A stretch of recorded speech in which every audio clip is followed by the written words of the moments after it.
Hello, I'm here today to talk to you about the importance of learning how to use past life as a clinical tool. First of all, what I can tell you is that close to 70% of Brazilians relate to past life. So unless you only want to work with 30% of the population, and that would be kind of foolish, we want to work with everybody. It's an important clinical tool. Now, I know for some of you, you might say, I don't believe in past lives. Well, I don't believe in a lot of what my clients tell me, but I'm not there to believe in what they're telling me. I'm there to facilitate them taking their next step in their life. And as a good therapist, I suspend my own personal beliefs. It's like, oh, I'm sorry, you're a Muslim. Well, I'm Christian. I can't treat you because you believe in a different God. No, they're a human being that's struggling to make something better out of their lives. And I treat people who are Christian, who are Jews, who are Muslims, who are Hindus, who are Zoroastrians, indigenous Mayans who are still worshiping within the Mayan framework. I don't have to believe in it, and I don't have to accept it in my own personal life. But as a good therapist, it's like, oh, you believe in President Trump. Well, I don't, so I can't treat you. No, that is not clinically appropriate. Now, if you're close to that, at least you know that you shouldn't be doing it at all. But what are some of the other benefits of seeing it clinically? Well, one of the benefits is I don't have to validate it. I don't have to say, oh, wow, that really is a past life, and and this happened to you, and so on. What I do know is that it's a metaphor. And I am terrific at sensing, training people to, and evolving multiple metaphors.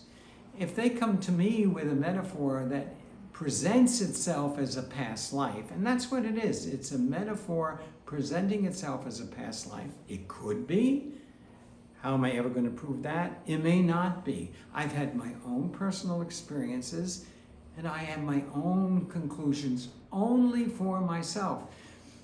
But the metaphor allows you to open up possibilities for the person in their present life. And that's the core of Erickson's work, to take a perception and give the person an opening for them, because they become their own therapists, to use their resources to make it a perspective.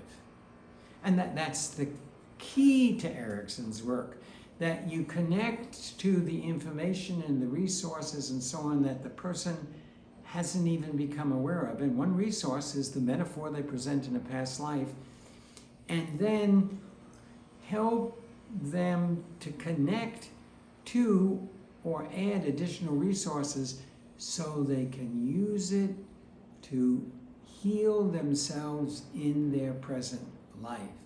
Another thing that's very important and clinically important is that I'm willing to travel with the person as a witness.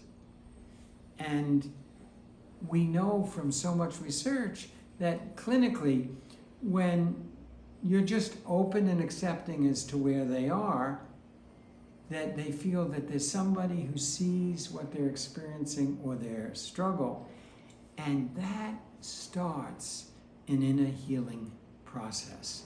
And when people present past lives, clinically, it's often telling you the implicit experience they had in their present life.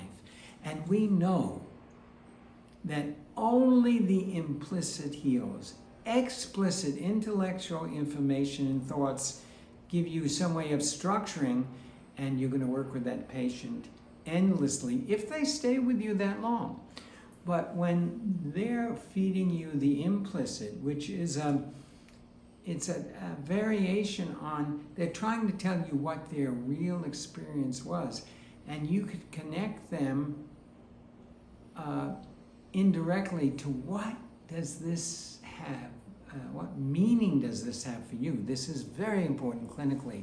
Suddenly, they often tell you how they can resolve it. And they resolve. And we're not looking for a solution. We're looking for a resolution. And resolution comes from the implicit, and past lives are implicit. And these are just a few of the clinical things that you need to be aware of. And clinically,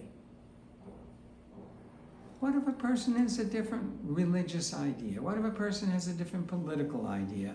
I worked with a client who years ago was a communist, and he wanted to overthrow the American government.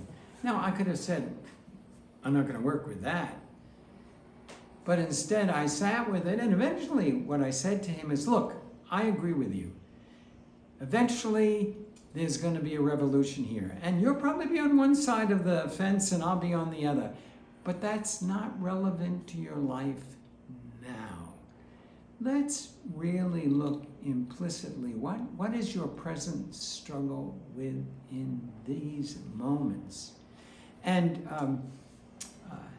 he didn't stop being a revolutionary, but within a year, what he had done is get a very high-powered job forcing the banks in New York City to make loans to people who came from poor communities, because up to that point, the banks only loaned money to very rich people. So there was no investment in the poor communities, and he got legislation through. So he continued being a revolutionary, metaphorically, in a way that was effective in his life at this time.